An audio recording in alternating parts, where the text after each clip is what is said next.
I stared at my phone screen, certain my eyes were playing tricks on me. The notification from my banking app glowed accusingly in the pre-dawn darkness of my Seattle bedroom. Transaction alert. $42,760 charged to account ending in 4892. My stomach dropped as I scrolled through the details. 35 first-class tickets from New York to Dubai, all purchased at 3 a.m. while I slept. My hands trembled as I opened my email. There it was, a confirmation from Emirates Airlines. I scanned the passenger list and felt my blood turn to ice. My parents' names appeared twice. My brother Trevor and his wife Melissa. My sister Hannah and her husband Kyle. Their children. Extended family members I barely recognized, all traveling in luxury on my dime. I called my mother immediately, not caring that it was barely 6 a.m. in New York. "Claire, darling," she answered, her voice sickeningly sweet. "You are awake early." "Mom, what did you do?" My voice cracked with disbelief. "You charged over $40,000 to my credit card." "Oh, that," she laughed, the sound light and unconcerned. "Your father and I decided the family reunion in Dubai should be special. First class seemed appropriate. Everyone is so excited." "You cannot just steal my credit card information and book flights," I said, fighting to keep my voice steady. "That is fraud." "Steal? Do not be dramatic, Claire. We are family. Your father specifically told you the tickets were $1,220 each. You said you were not coming, so we assumed you would not mind helping everyone else enjoy the trip." I remembered that conversation from 3 weeks ago. Dad had called to tell me about the family reunion his wealthy brother was hosting in Dubai. When he mentioned the ticket price, I had politely declined. I worked as a biotechnology research coordinator, and while my salary was comfortable, it was not extravagant. Spending over $1,000 on a flight to attend a week of awkward family gatherings held no appeal. "That did not give you permission to use my card," I said through gritted teeth. "Well, it is done now," Mom replied breezily. "The tickets are non-refundable. You might as well accept it. Besides, this is what family does for each other. Your father and I sacrificed so much raising you 3 children. The least you can do is help us enjoy our retirement." The guilt trip was classic manipulation, something I had endured my entire life. My parents had always favored Trevor, the golden child who became a financial consultant, and Hannah, the beauty queen who married well.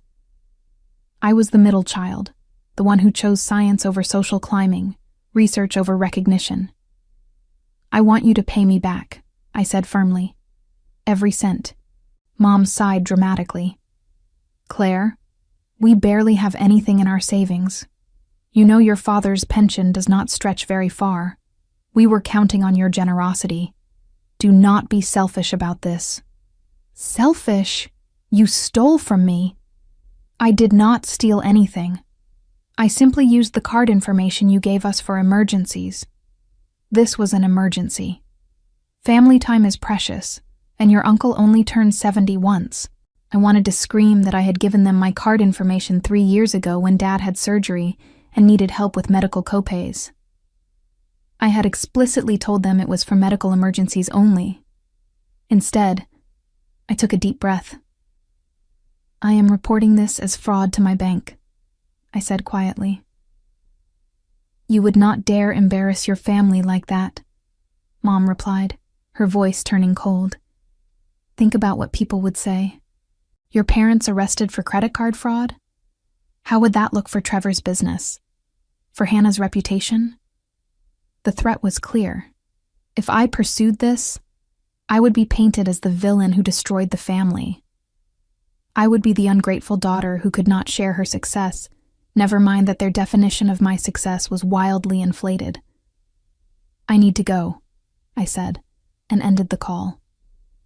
I sat in my darkened bedroom, rage and helplessness warring inside me. This was not the first time my family had used me. They had borrowed money that was never repaid, asked me to co-sign loans they defaulted on, and expected me to cover expenses for family events I did not even attend. But this was different. This was brazen theft disguised as family obligation. My phone buzzed again. A text from Trevor. "Thanks for covering the flight, sis. Dad told us you volunteered. Very generous of you. See you in Dubai?" I wanted to throw my phone across the room. Instead, I got up and made coffee.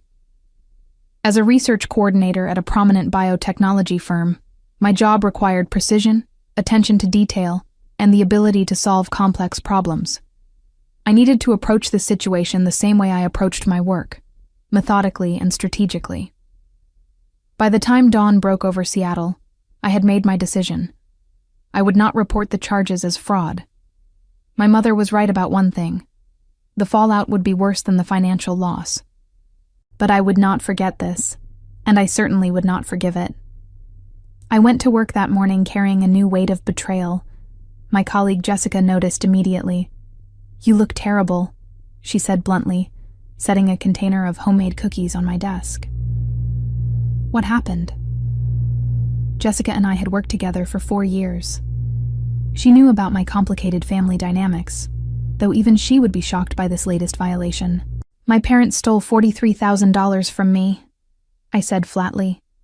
Jessica's mouth fell open. "They did what?" I explained the situation while we reviewed data from our latest clinical trial. The study focused on regenerative tissue therapy, groundbreaking work that could revolutionize treatment for degenerative diseases. The irony was not lost on me that I spent my days trying to heal people while my own family inflicted fresh wounds. "Claire, you have to report this," Jessica insisted. "That is serious theft." "And then what? My parents get arrested?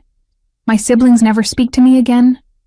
I become the monster who destroyed the family over money?" I shook my head. "They win either way. If I report it, I am the bad guy. If I do not, they get away with it and will probably do something similar again." "So, what are you going to do?" "I do not know yet," I admitted. "But I am not going to just roll over and take it." Throughout the day, I received messages from various family members. Hannah sent a photo of her new outfit for the Dubai trip, purchased with money she allegedly did not have. Trevor forwarded a restaurant recommendation for Dubai, assuming I would join them despite my earlier refusal. Aunts and uncles I barely knew thanked me for my generosity. No one asked if I had actually agreed to pay. No one questioned whether this was appropriate. They simply accepted that Claire, reliable Claire, would handle it, because that was what Claire did. By the time I got home that evening, I had a plan forming. It would take time and careful execution, but I was good at both. My work in biotechnology had taught me patience. Results came from meticulous preparation and perfect timing. This would be no different. I started by documenting everything: screenshots of the charges, recordings of phone conversations with my mother, emails confirming I had never authorized the purchases. I created a detailed spreadsheet tracking every time my family had taken financial advantage of me over the past decade. The total was staggering: over $97,000 in unpaid loans, covered expenses, and outright theft. My parents had retired to a modest home in upstate New York 5 years ago, claiming poverty while somehow affording luxury vacations and expensive hobbies. Trevor lived in a Manhattan high-rise with Melissa, funding a lifestyle that exceeded what his income should support. Hannah and Kyle owned a sprawling house in Connecticut, filled with designer furniture and expensive toys for their 3 children. And me? I lived in a 1-bedroom apartment in Seattle, drove a used car, and carefully budgeted every expense because I was perpetually recovering from my family's financial vampirism. The next morning, I called my bank and explained the situation carefully. I did not report it as fraud. Instead, I set up new security measures and canceled the compromised card. The representative was sympathetic, but clear that since the charges had already processed and the tickets were issued, recovery would be difficult without a fraud claim. "I understand," I said. "I just want to make sure it cannot happen again." I also contacted a lawyer, someone Jessica recommended who specialized in family law and financial disputes. During our consultation, he confirmed what I already knew. I could pursue legal action, but it would be costly, time-consuming, and emotionally devastating. However, he added, you should document everything. If you decide to pursue this later, you will need a paper trail, and if they try something similar again, you will have evidence of a pattern. I thanked him and left his office with a folder full of information about my legal options. I tucked it away, not ready to use it, but comforted by having it. The family reunion was scheduled for 3 weeks away. I spent that time watching my family's social media posts with cold detachment. Mom posted daily countdowns to the trip. Trevor shared photos of his new luggage set. Hannah posted about the spa treatments she planned to book in Dubai. None of them mentioned who paid for their flights. None of them thanked me directly, though a few made vague posts about family generosity and blessings.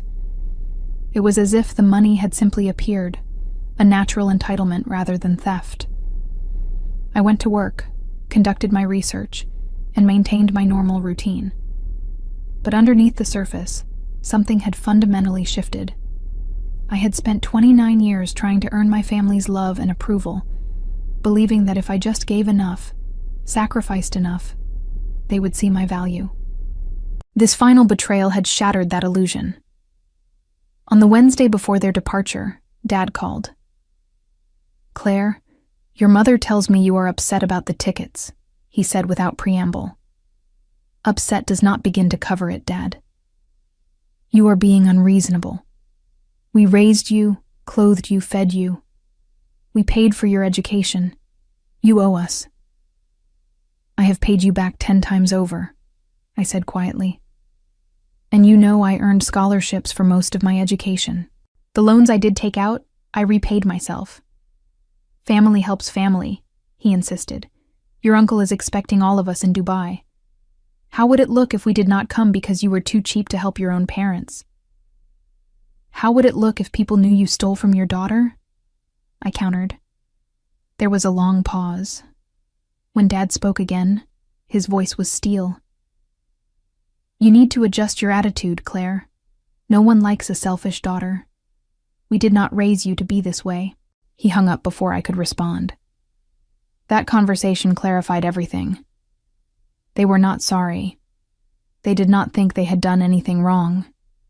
In their minds, my money was their money, because family meant I owed them everything while they owed me nothing. I spent that evening researching Dubai, not because I planned to go, but because I needed to understand the stage where this drama would unfold. I looked up luxury hotels, fine dining restaurants, and exclusive experiences. I noted the costs, the excess, the indulgence my family would enjoy on my stolen money. The day before their departure, Hannah called. Unlike our parents, she at least had the decency to sound slightly guilty. "Claire, I know you are mad," she began. "But you have to understand. Kyle lost his job 3 months ago. We have been struggling. This trip is a chance for our kids to make memories with their grandparents. Can you really begrudge them that?" "Did Kyle lose his job before or after you bought that new furniture I saw on your Instagram?" I asked. Hannah went silent. "And the designer handbags you posted last week?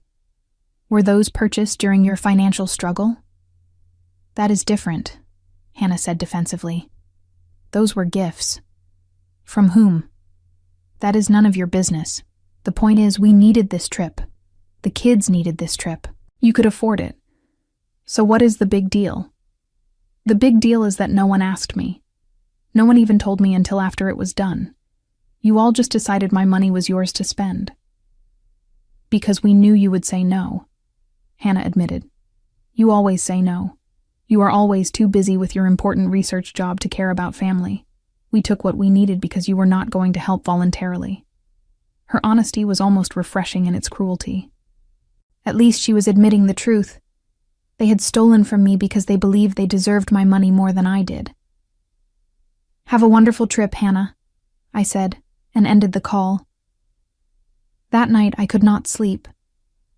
I lay in bed thinking about every family gathering where I had been overlooked, every achievement I had earned that went unnoticed, every time I had been asked to give while receiving nothing in return.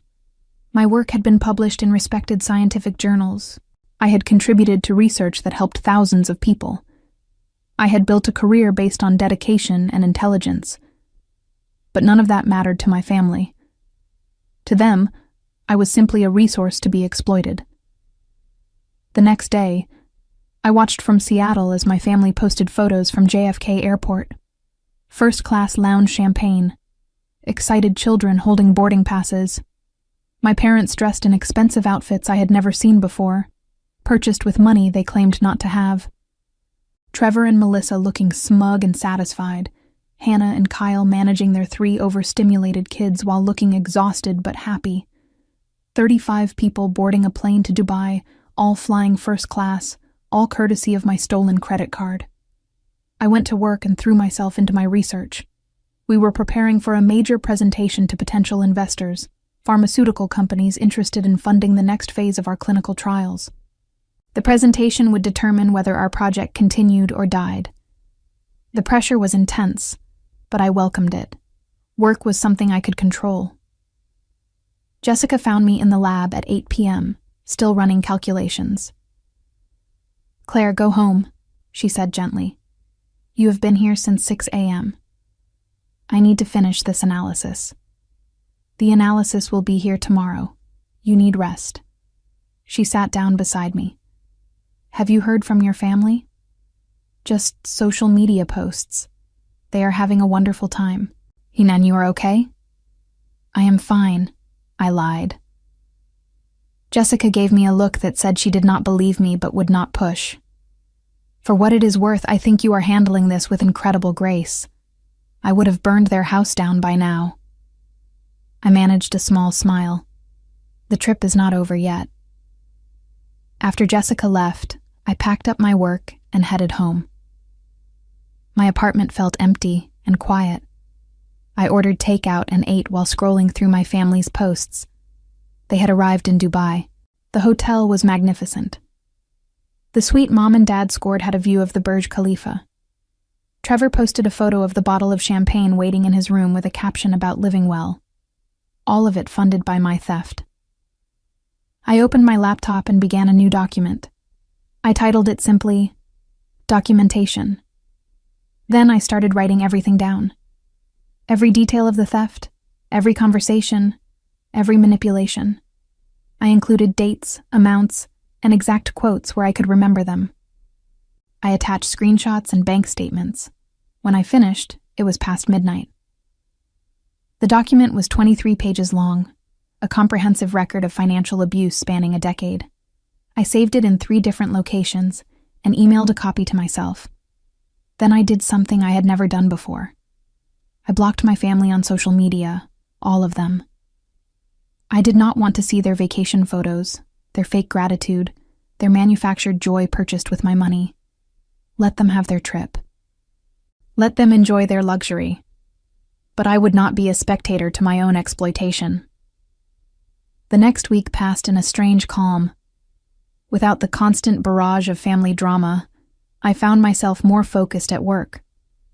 Our presentation to the investors was approaching, and I channeled all my energy into preparation. The research we had conducted was solid, innovative, and potentially revolutionary. I believed in it completely. The day of the presentation arrived. I stood before a room of executives and scientists, presenting years of work with confidence and clarity. I fielded questions about methodology, statistical significance, and clinical applications. I spoke about the potential impact on patients, the lives that could be improved, the suffering that could be alleviated. When I finished, the room was silent for a moment. Then the lead investor, a woman named Victoria, who headed a major pharmaceutical company, stood and applauded. Others followed. We had done it. The funding was approved, a multi-million-dollar investment that would take our research to the next level. Jessica hugged me in the hallway afterward. "You were brilliant," she said. "Absolutely brilliant." I should have felt triumphant. This was the culmination of years of work, a validation of my skills and dedication. But underneath the professional satisfaction was a hollow ache. I had no one to share this with. My family was still in Dubai, still spending my money, still oblivious to my achievements. That evening, I sat in my apartment with a glass of wine and allowed myself to feel everything I had been suppressing. Rage at the theft, grief at the betrayal, loneliness from years of being undervalued, and underneath it all, a cold determination that things would change. My phone buzzed, a message from an unknown number. "This is Victoria from the presentation today. I was very impressed with your work. Would you be interested in discussing a potential opportunity? I think you are exactly the kind of talent our company needs." I stared at the message, my mind racing. An opportunity with one of the largest pharmaceutical companies in the world? This could be career-defining. I typed back, "I would be very interested in learning more." Her response came quickly. "Excellent. I am in Seattle through tomorrow. Dinner tonight to discuss? My treat." I agreed, and spent the next hour getting ready. When I met Victoria at an upscale restaurant downtown, she got straight to business. "Claire, I do not waste time with false flattery," she said over appetizers. "Your research is extraordinary. Your presentation skills are top tier. I want you to head a new division we are creating focused specifically on regenerative therapies. The salary is $300,000 annually, plus stock options and bonuses." I nearly choked on my water. My current salary was $92,000. Victoria smiled at my reaction. "I can see this interests you. The position is based here in Seattle, so you would not need to relocate. We are building something revolutionary, and I want the best people leading it. You are the best." "When would you need an answer?" I asked, trying to keep my voice steady. "Take the weekend to think about it. But I will be honest, I am talking to other candidates as well. This is not an empty offer, Claire. I genuinely believe you are the right person, but I need someone committed and ready to move quickly." We talked for 2 more hours about the research, the vision for the division, and the resources I would have at my disposal. It was everything I had ever wanted professionally: recognition, authority, and the means to do work that truly mattered. When I got home that night, I found 17 missed calls from my mother. I had unblocked them earlier in the day without thinking, a reflexive habit I immediately regretted. There were also 12 text messages, each more frantic than the last. The first few were about the trip. How wonderful Dubai was, how grateful everyone felt, how blessed they were to have such a generous family member. But the later messages took a different tone. "Your father fell at the hotel. He is in the hospital. Call me immediately. Claire, this is an emergency. Your father needs you to send money for medical expenses. The travel insurance is not covering everything. Why are you not answering? Your father could die, and you cannot even be bothered to pick up the phone." I felt a twinge of concern quickly drowned by suspicion. I called the hotel directly and asked to be connected to their medical services coordinator. After explaining the situation, I was transferred to a manager who confirmed that a guest matching my father's description had indeed slipped in the lobby earlier that day. "Is he still in the hospital?" I asked. "Oh no," the manager said. "He refused transport. He seemed fine, just a bit shaken. He went back to his room about 3 hours ago." I thanked the manager and hung up. So Dad was fine. This was another manipulation, another attempt to extract money from me. I wondered how much they would ask for this time. 5,000? 10,000? I did not call my mother back. Instead, I went to bed and slept better than I had in weeks. The next morning, Mom called at 7 a.m. "Claire, finally," she said when I answered. "Why did you not call me back? Your father could have died." "The hotel manager told me Dad refused medical transport and went back to his room hours ago," I said calmly. "He is fine." There was a pause. "Well, he is fine now, but he was hurt. He needs private care for the rest of the trip. The hotel doctor recommended a private nurse. It will cost $8,000. No, I said simply. What do you mean, no? Your father is injured. If he needed medical care, he would be in a hospital. This is another scam to get money from me. I am not paying for it. How dare you, Mom hissed. After everything we have done for you, you would let your father suffer? You already stole over $40,000 from me. You do not get more. We did not steal anything. We borrowed, and family does not keep score like this. You are being cruel and selfish. Goodbye, Mom, I said, and ended the call. I spent the weekend seriously considering Victoria's offer.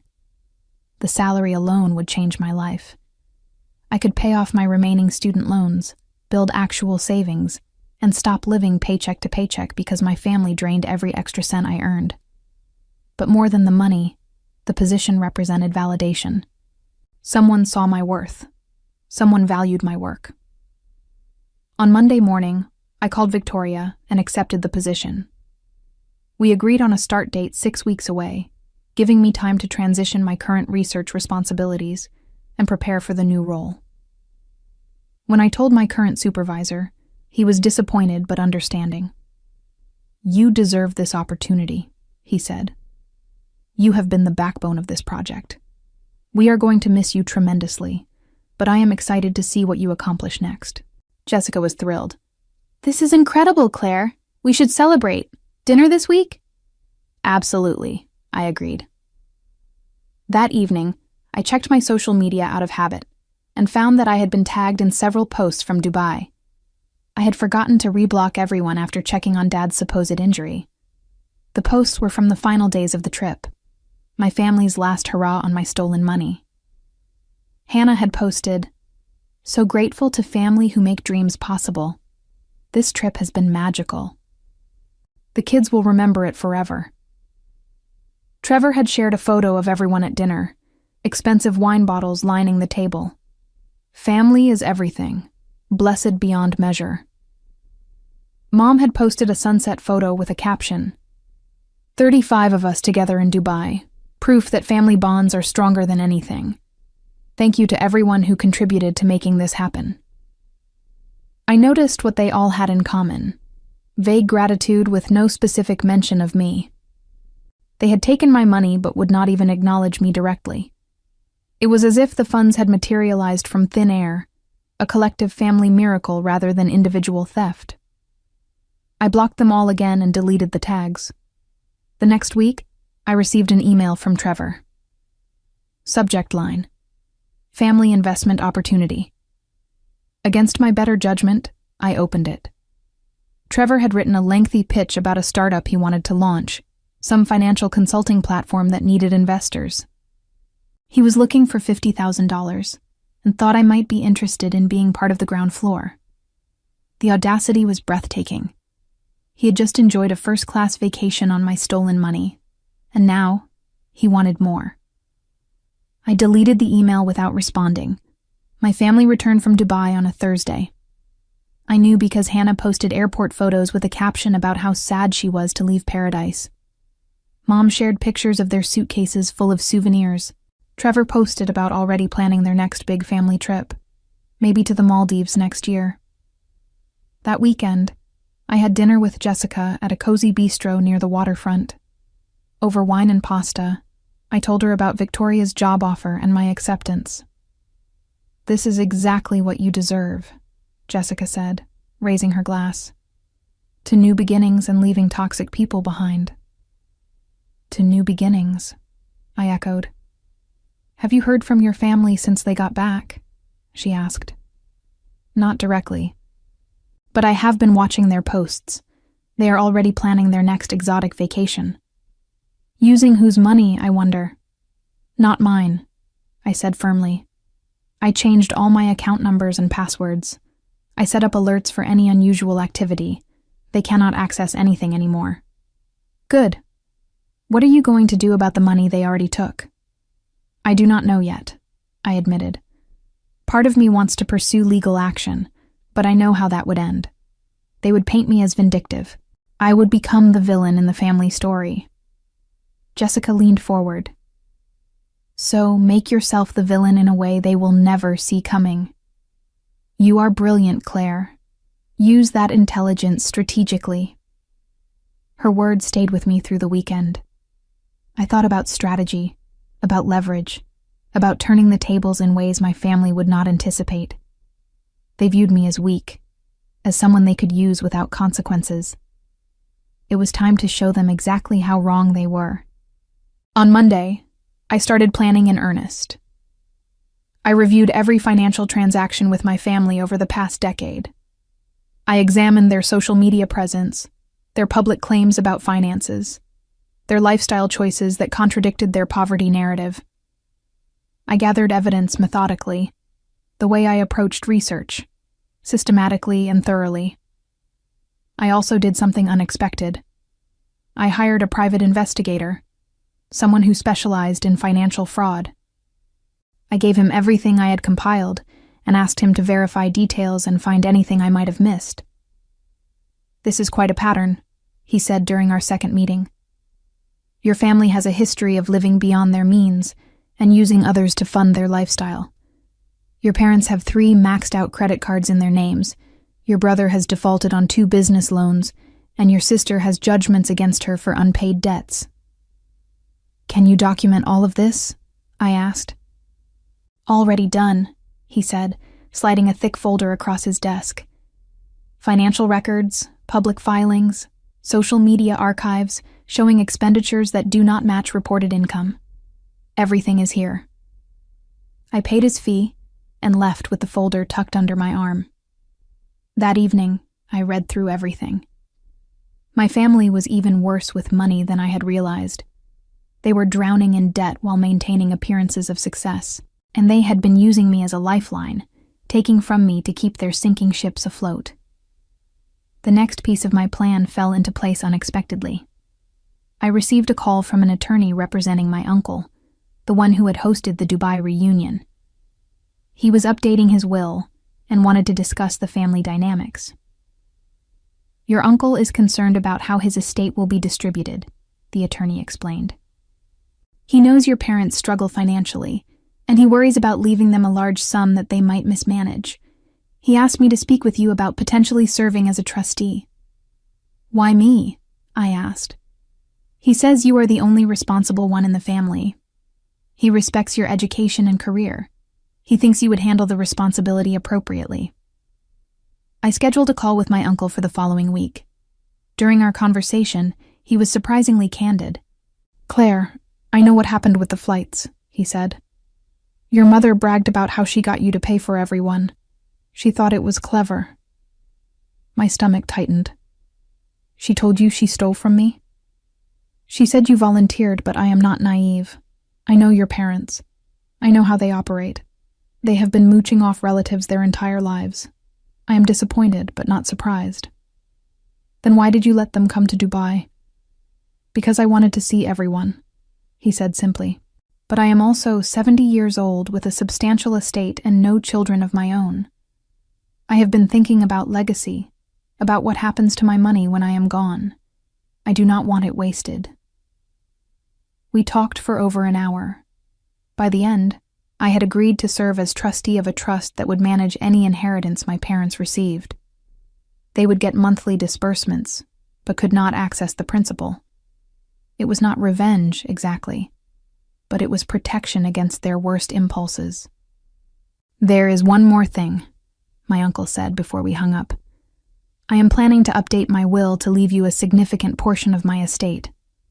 Not because I pity you, but because you have made something of yourself without relying on family money.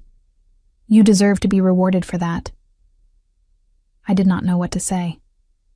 "Uncle Robert, that is incredibly generous, but I do not expect anything from you." "I know you do not. That is exactly why you are getting it. The will revision will be complete next month. I wanted you to know in advance." After that call, I sat in stunned silence. My uncle's inheritance would not come for years, hopefully decades. But the knowledge that someone in my family actually valued me was overwhelming. It also gave me leverage I had not anticipated. Over the next few weeks, I continued preparing for my new position, while carefully implementing my plan. I opened a separate bank account that my family knew nothing about and redirected my paychecks there. My old account, the one they had information for, I left with just enough to cover basic bills. If they tried to access it again, they would find nothing to take. I also started subtly changing my social media presence. Instead of avoiding posts about my life, I began documenting my success. Photos from work events, mentions of the new position without specifics about salary, articles I had been featured in about the research. I made sure my family could see that I was thriving, that my life was moving forward without them. The response was predictable. Trevor sent a congratulatory message about my new job, followed immediately by another pitch for his startup. Hannah commented on posts with emojis, but never actual words. Mom called twice, both times going to voicemail with messages about how proud she was of me, followed by mentions of bills they could not pay. I did not respond to any of it. 6 weeks later, I started my new position. Victoria had not oversold the opportunity. The resources were extraordinary, the team was talented, and the work was exactly what I had always wanted to do. My first week, I attended a pharmaceutical industry conference where I was introduced as the director of the new regenerative medicine division. People who had ignored me at previous conferences suddenly wanted to network. At the conference, I ran into someone I had not seen in years. Gregory, a former colleague from graduate school who now worked as a medical technology consultant. We had coffee and caught up on the past decade. "You have done incredibly well for yourself," he said. "I always knew you would. You were the smartest person in our program." "Thank you. You seem to be doing well too." "I do all right. Mostly I help companies navigate medical technology regulations and patents. It is less exciting than your work, but pays the bills." He paused. "Can I ask you something personal?" "Sure.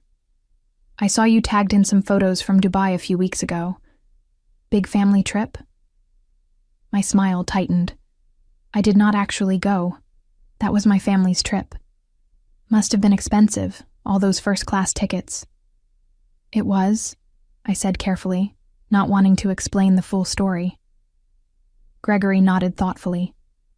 "I only mention it because I was at the same hotel that week for a different conference. I saw your family in the lobby a few times. They seemed to be enjoying themselves immensely." Something in his tone made me pause. "What do you mean?" "Nothing really. Just that they were very vocal about their wealth, their connections, their importance. Your father was telling anyone who would listen about his daughter, the big-shot pharmaceutical executive who paid for everyone's trip." I felt heat rise in my face. "He said that?" "Multiple times. He made it sound like you were some high-powered executive with unlimited resources.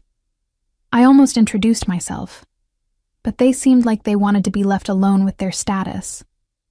After Gregory left, I sat alone with my coffee, fury building. Not only had my parents stolen from me, they had used my theft to elevate their own status, lying about my position and salary to impress strangers. They had turned my humiliation into their bragging rights. That evening, I called the private investigator again. "I need you to find out everything about my parents' current financial situation," I said.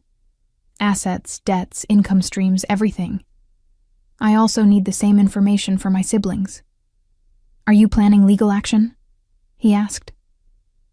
"I am planning something," I said. "I am just not sure what yet." The investigator's report arrived 2 weeks later. It was even worse than I had imagined.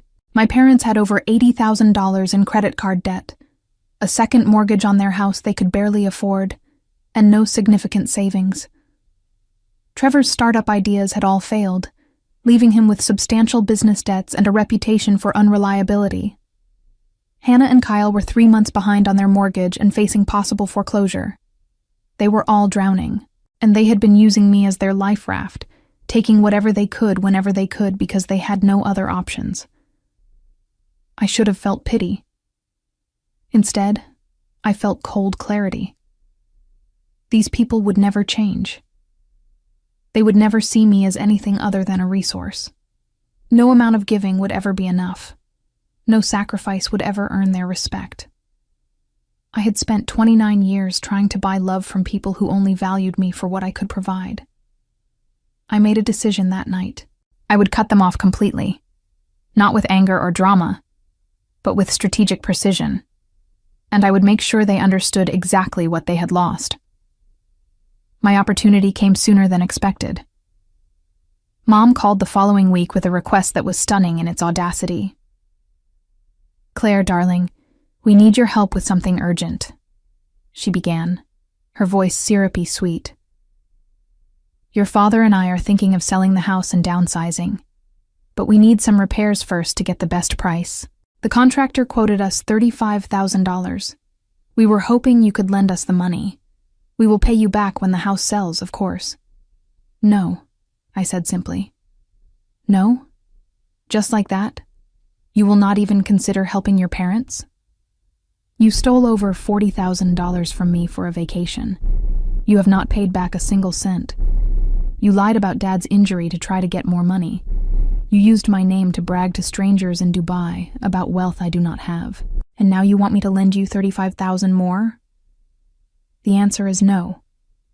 "We did not steal," Mom insisted, her voice turning shrill. "We borrowed, and we were always planning to pay you back." "Really? How? You have no savings, massive debt, and live on a fixed income. Where exactly was this repayment going to come from?" There was silence on the other end. Then Mom's voice changed, becoming cold and hard. "You have changed, Claire. You used to understand family loyalty. Now you are selfish and cruel. Your father and I sacrificed everything for you children, and this is how you repay us?" "You sacrificed nothing," I said, my own voice like ice. "You took every opportunity to use me while giving nothing in return. I am done being your bank account. I am done being the family scapegoat. I am done with all of it. If you do this, you are out of the family," Mom threatened. "You will not be welcome at holidays, at gatherings, at anything. You will be dead to us." "Good," I said. "That works perfectly for me." I hung up and immediately blocked her number. Then I blocked Trevor, Hannah, and every other family member who might try to guilt-trip me on their behalf. I changed my email address and did not give them the new one.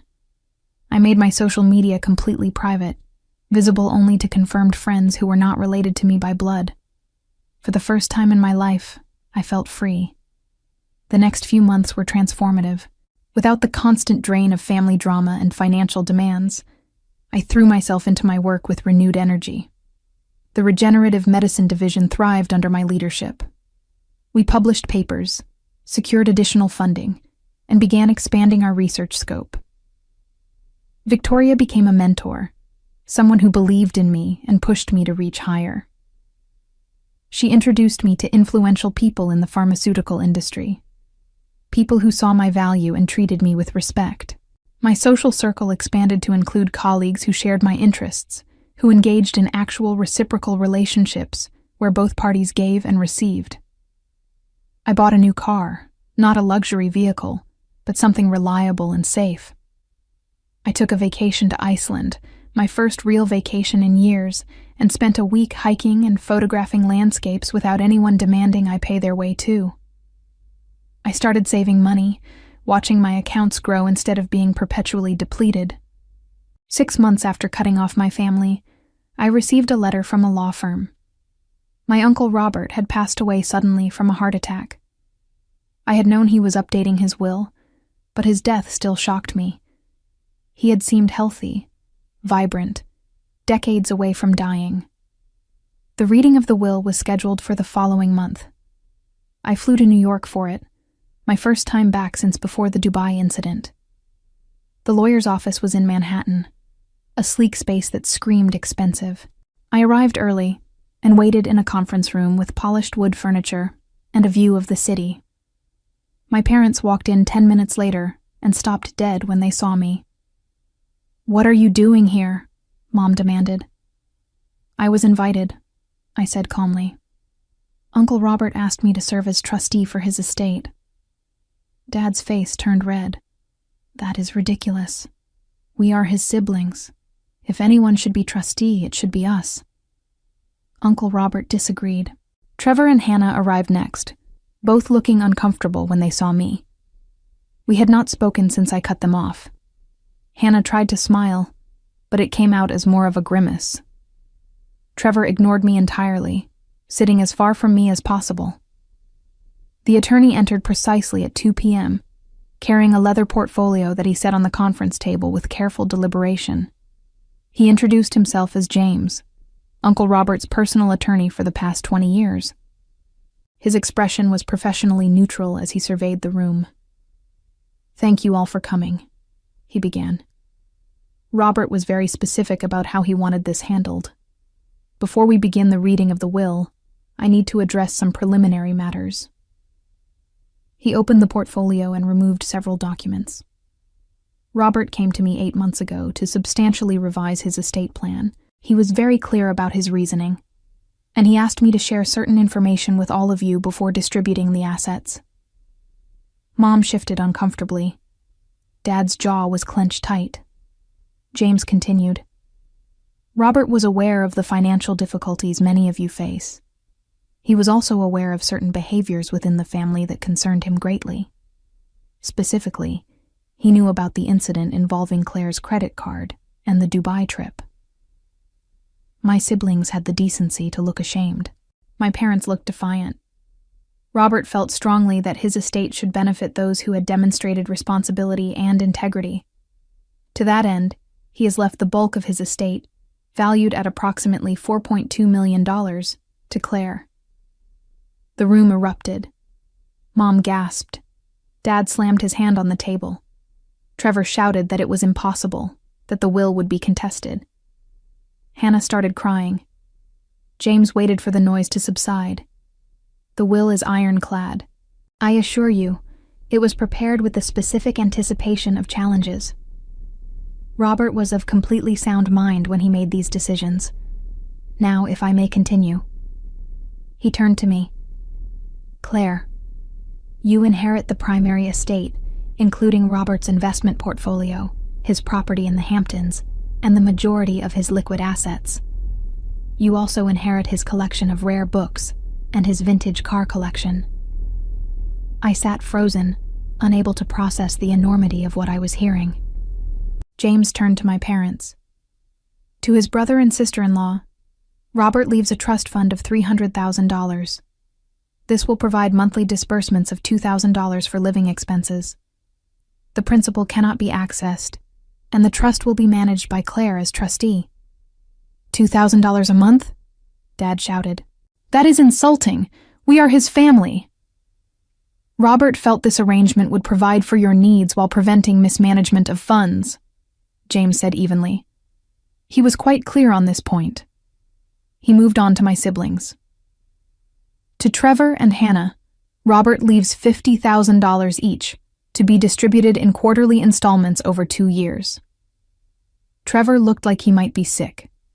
Hannah was openly sobbing now. James set down the papers. There is one final element. Robert left letters for each of you.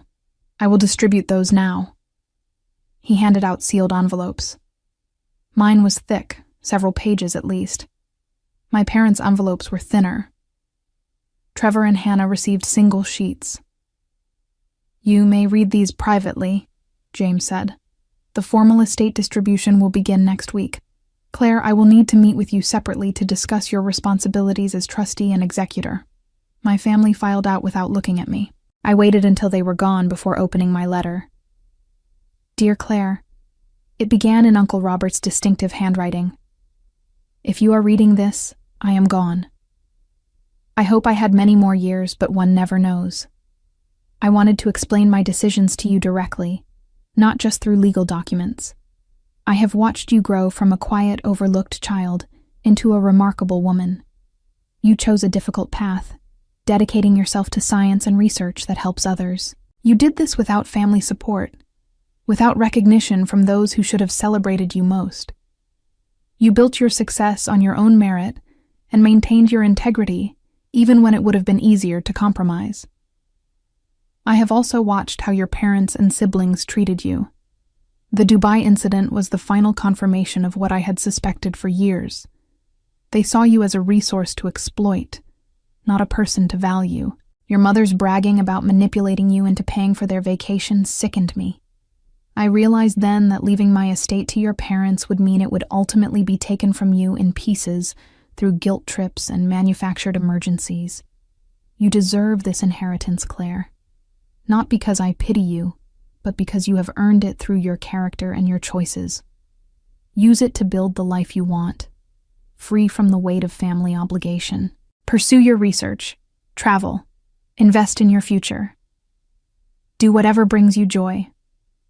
I am proud of you. I wish I had told you that more often when I was alive. You are everything a father could want in a daughter, and I am sorry your own parents could not see that. With love and respect, Uncle Robert. I read the letter 3 times, tears streaming down my face. Someone had seen me. Someone had valued me. And he had given me not just money, but validation and freedom. When I left the attorney's office, my parents were waiting in the hallway. Mom's face was blotchy with rage. "You poisoned him against us," she hissed. "You turned Robert against his own family for money." "I never said a word to Uncle Robert about any of you," I said truthfully. "He figured it out on his own." "We will contest this will," Dad said. "You will not get away with stealing our inheritance." "Uncle Robert anticipated that," I replied calmly. "The attorney made it very clear the will is unbreakable. But feel free to waste money on lawyers. You seem to enjoy making poor financial decisions." Mom stepped closer, her voice venomous.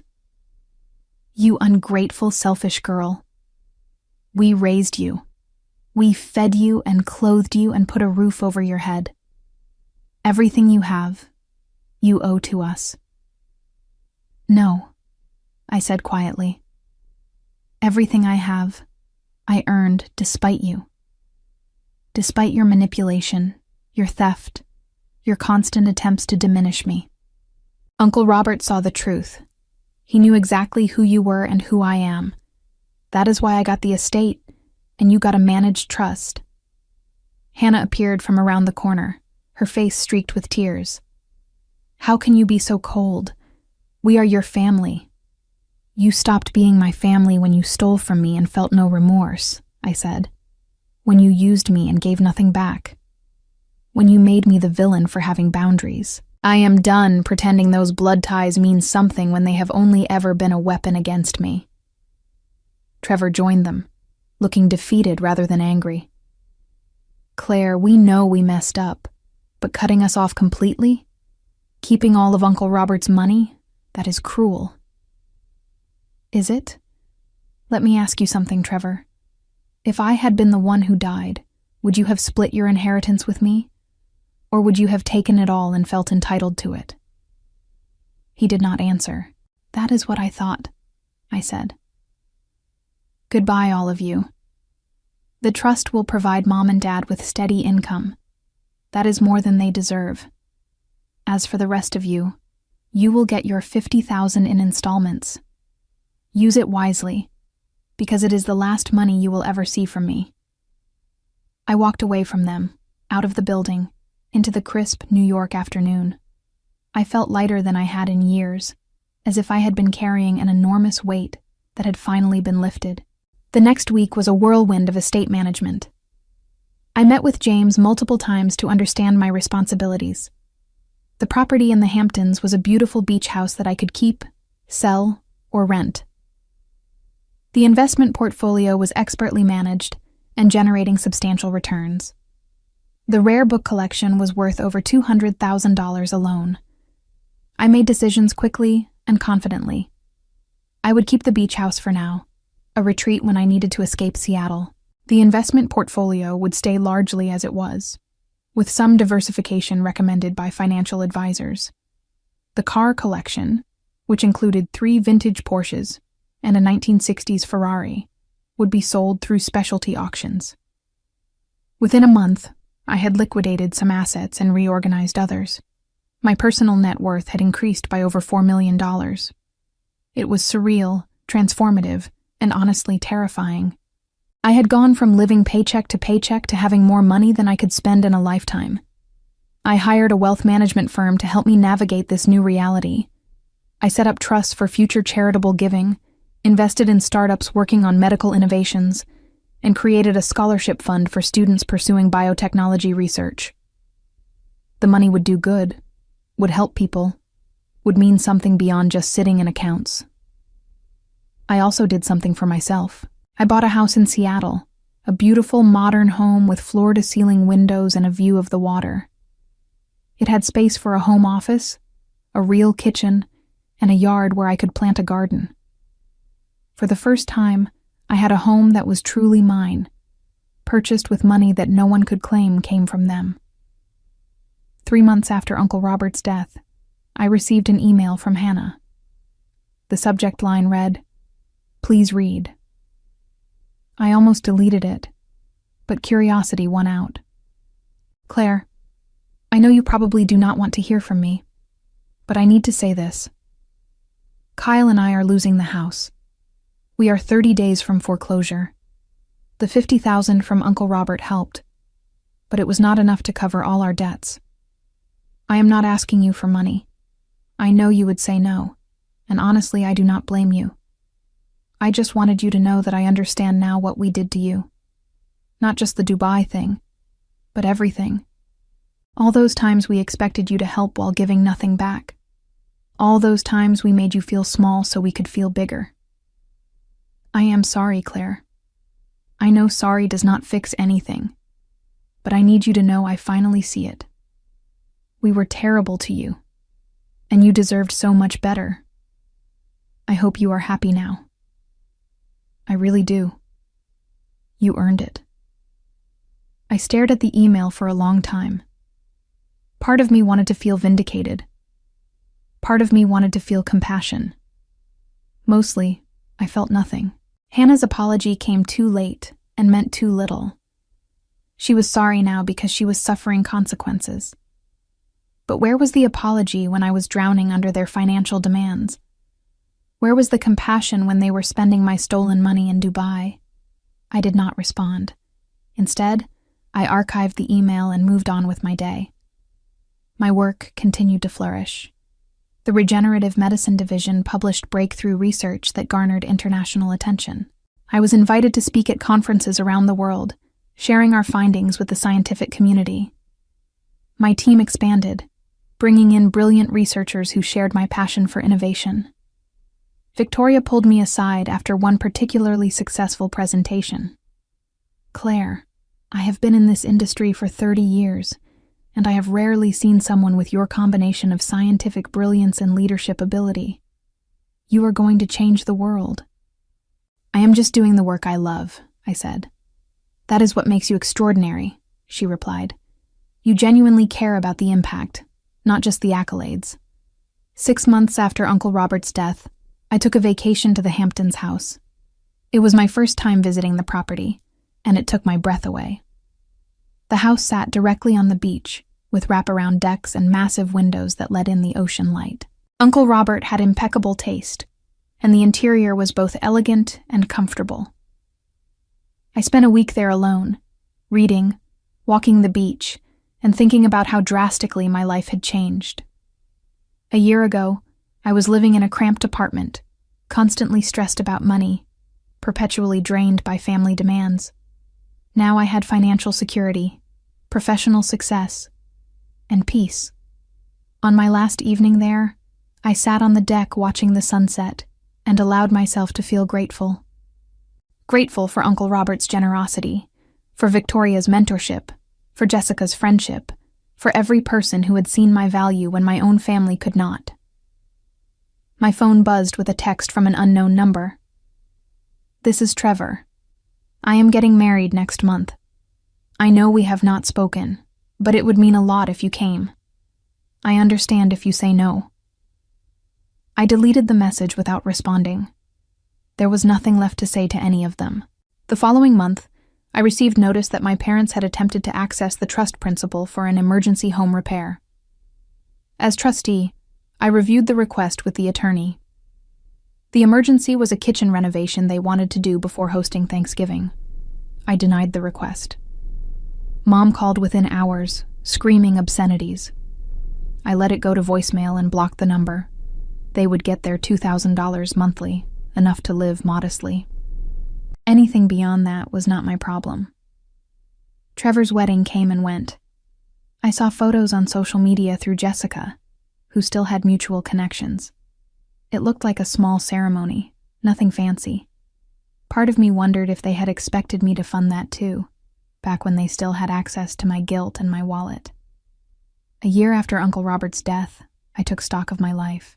I was 30 years old, director of a division at a major pharmaceutical company, living in my dream home, and financially independent. I had published research that was changing treatment protocols for degenerative diseases. I had a circle of genuine friends who valued me as a person, not as a resource. I also had no contact with my biological family. They existed somewhere in New York, living their lives, but they were no longer part of mine. The trust provided for my parents. Trevor and Hannah had received their inheritances. I owed them nothing more. On the anniversary of Uncle Robert's death, I visited his grave. I brought flowers and stood in the quiet cemetery, grateful for the gift he had given me. Not just the money, but the validation. The proof that I was not crazy for feeling used and undervalued. The confirmation that someone saw who I really was. "Thank you," I whispered to the headstone. "You saved my life." That evening, I hosted a dinner party at my Seattle home. Jessica was there, along with colleagues from work, friends I had made through various professional and social circles. We ate well, laughed often, and celebrated the progress we had all made in our respective lives. As I looked around my dining room at these people who genuinely cared about me, who showed up without expecting anything in return, I realized this was what family should be. Not blood obligation, not guilt-based manipulation, but chosen connections built on mutual respect and authentic care. Someone asked me about my family, whether they lived locally. "No," I said simply. "I do not have much contact with them." "That must be hard," they said sympathetically. "Actually," I replied, "it is the best decision I ever made." The conversation moved on to other topics, and I felt no need to explain further. My past with my biological family was just that. Past. It did not define me anymore. 2 years after the Dubai incident, I received a letter forwarded through Uncle Robert's attorney. It was from my mother, handwritten on drugstore stationery. "Claire, I am writing because your father had a stroke. He is recovering, but it has made me think about mortality and regrets. I know I was not a good mother to you. I know we took advantage of your kindness and generosity. I am not asking for forgiveness or money or anything else. I just wanted you to know that I am sorry. You deserved better parents than we were. I hope you have found happiness." I read the letter twice, then filed it away in a drawer. I did not respond. I felt no obligation to absolve her or make her feel better about her choices. If she genuinely felt remorse, that was her burden to carry, not mine to relieve. Dad recovered from his stroke. I learned through a distant cousin who reached out on social media. He had some lasting effects, but was alive and functional. The trust continued to provide for them. They would be fine. My career continued to soar. By the time I was 32, I was being headhunted by universities and research institutions around the world. I had options, opportunities, and the freedom to choose my path based on what I wanted, not what I could afford. I started dating someone I met at a medical technology conference, a kind and brilliant surgeon named Daniel, who had his own successful career and no interest in my money. Our relationship was built on equality, shared interests, and genuine affection. It was unlike anything I had experienced before, unburdened by obligation or manipulation. When Daniel proposed after a year of dating, I said yes without hesitation. We planned a small wedding, just close friends and chosen family. No one from my biological family received an invitation. I did not owe them a role in my happiness. On my wedding day, Jessica served as my maid of honor. As she helped me into my dress, she smiled with pride. "Look at you," she said. "You built this life from nothing. You survived people who tried to break you and came out stronger." "I had help," I said. "Uncle Robert, Victoria, you, so many people who saw me when my own family could not." "You would have succeeded anyway," Jessica insisted. "Those people just helped you get there faster." During the reception, someone asked about my parents. "They could not make it," I said easily, which was technically true.